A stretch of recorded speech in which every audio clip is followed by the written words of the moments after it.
there. Let's check in with Danielle, getting more information on some of those rainfall totals as this rain moves in that flash flood warning area. Right, exactly. I just wanted to kind of query and see what was going on. How heavy has this rainfall rate been so far? And it looks like around Metro Atlanta, around the 285 perimeter, maybe 3 inches of rain have fallen, and that looks like it is in Fulton County.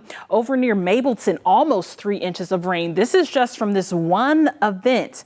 Now you can start to see why they issued that flash flood warning, and it does go until 7 a.m. Even off to the west near Villa Rica, that is near Carroll County, 3.1 inches in just this short amount of time. And unfortunately, we are not quite done with the rain just yet. Even if we query on the east side of the perimeter, while it's not alarming rates there, it's still some really heavy rainfall. It's less than an inch. This is once again on the east side of the perimeter, but the west side of the perimeter, 3.1 inches of rainfall. That is just recently. And like Chris said, there is that flash flood warning in effect until around 7:45 this morning.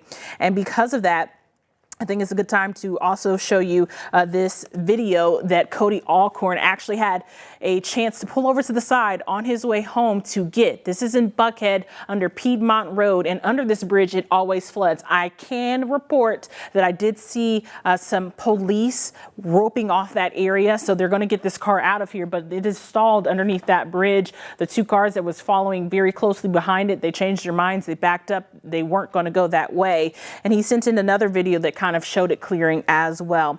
This is also a live look. This is at 285 in Cobb Parkway. This is near South Cobb Drive.